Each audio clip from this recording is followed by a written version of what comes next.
small batch, European-style fine chocolatier, one of only 2 chocolate makers in all of South Carolina. And Ava Bratz manages to find herself there in Traveler's Rest at Le Minute Chocolate. Ava, happy Valentine's Day, my friend.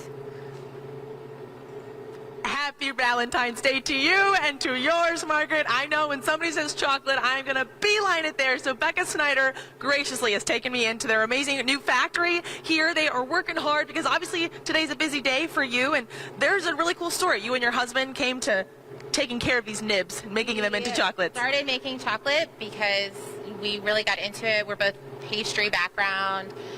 We really love using it, and we thought, hey, you know, we might as well try it out, see what happens, and we were hooked after the first test we did of it.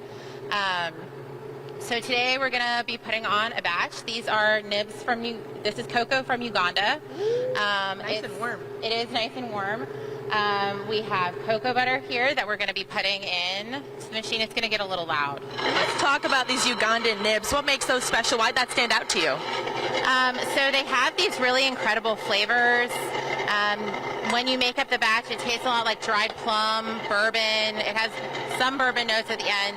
They're really fruity and flavorful, but not overwhelming. Oh, yeah. All right, so it all goes in like that. We'll add a little more.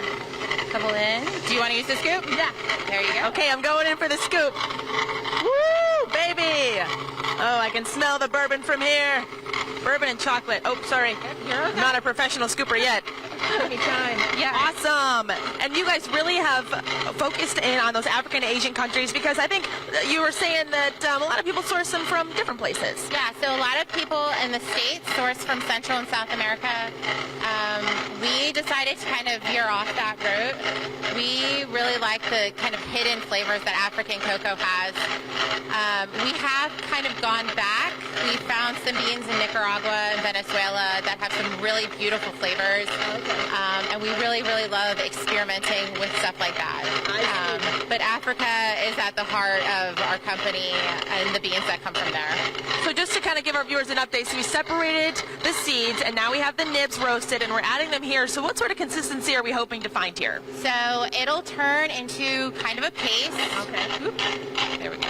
It'll turn into kind of a paste as it grinds, and then it'll start to smooth out fairly quickly. Okay. What we're looking for is really fine particle sizes in it, so that when it goes into your mouth and it melts, it's almost like velvet. Yes. It's amazing. Yes. But at this point, we're just adding the cocoa butter and the nibs, and then the sugar will come in like an hour or so. Okay. Well, the sugar is the best part. That's what we love. And I have to ask, I know there's a lot of debate. Is white chocolate real chocolate? See, I try to stay Switzerland on that issue because you know, it's to each their own opinion. We do make it for customers. There are people that really, really like it. It's not one of my favorite things to eat, but we have found that it makes for a really awesome palette for doing different flavors like black currant or mint, or we're doing a caramel one now. It really makes for an incredible base to experiment with. Definitely. Well, I know Margaret loves white chocolate, so I had to ask. So, Margaret, you're a fake chocolate fan. No, just kidding.